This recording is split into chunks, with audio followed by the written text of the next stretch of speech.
The Musk Twitter apocalypse is a symptom of a much bigger crisis. To avoid a bleak future, we have to bring the big platforms under our control. Welcome to Above the Hustle. If you enjoy this type of content, then subscribe and hit the bell icon so you never miss out on any of our latest and greatest uploads. After Elon Musk's purchase of Twitter for $44 billion, many people fear for its survival. The world's richest man has laid off more than half the social media platform's total staff, botched the rollout of new features such as Twitter Blue, leading to a deluge of false verified accounts, and allowed numerous banned users back onto the platform. Yet, while the Musk Twitter apocalypse has been unique in its sheer chaos, the platform is far from alone in being a tech giant exhibiting signs of commercial and organizational failure. Meta Systems Incorporated, the owner of Facebook, Instagram, and WhatsApp, has laid off 11,000 workers and lost more than 70% of its total market capitalization over the course of the last few months. Even Amazon and Google, previously stalwarts of the platform economy, have seen significant layoffs and reduced outgoings. Meanwhile, alleged future revenue streams, such as cryptocurrency, blockchain, Web3, VR, AR, and quantum computing, have all either crashed or face significant difficulties in demonstrating their value to potential customers. Big tech, the leading edge of the global economy for the last 20 years, is looking increasingly in deep trouble. What on earth is going on here? Well, one possible explanation could be that much of this trouble relates to the overarching power and incompetence of big tech leadership, with Facebook and Twitter in particular appearing to be the playthings of their oligarchical owners rather than well-managed businesses run by professional boards, with users disempowered. This setup is typical of what theorist 𝐬𝐨𝐴 describes as a sort of digital neo-feudalism, but there's more to it than that. You see, within the tech world, the most significant development of the past 2 years has been the collapse of the profit-making model, described by Shoshana Zuboff as surveillance capitalism. This system, effectively devised by Google in the early 2000s, has seen enormous profits accrue to those platforms able to command large populations of data-generative and attention-possessing users, and even more to those able to efficiently organize a market for targeted advertising.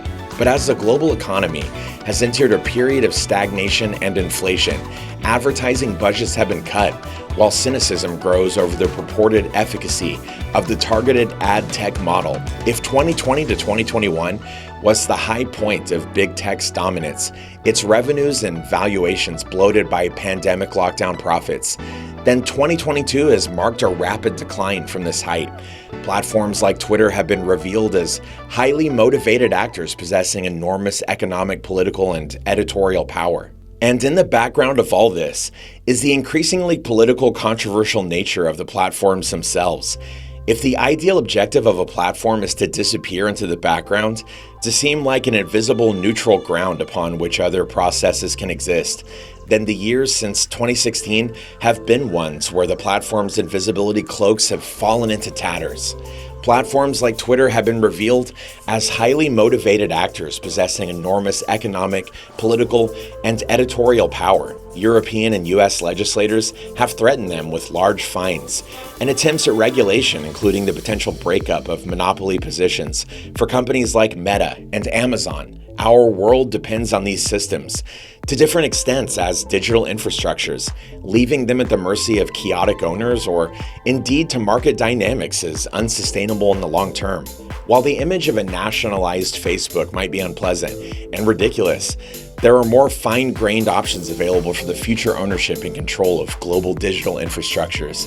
Technologies such as decentralized autonomous organizations offer potential models for platforms that are owned and controlled by users and workers. Beyond tech, we are coming to the end of a long period of global neoliberal hegemony, the dominance of a certain set of ideas about how the world should be run. This project established itself in the early 1980s, reached predominance in the 1990s, and has suffered 3 key blows since its peak of power in the mid-2000s. The first of these was the financial crisis of 2007 and 2008 and the fiscal debt crises that followed. The second was the collapse of political authority that neoliberalism faced in 2016 with Brexit, the election of Donald Trump on a populist anti-globalization platform, and the reemergence of the political left on both sides of the Atlantic. Which future we end up with will depend on what happens politically over the course of the next decade.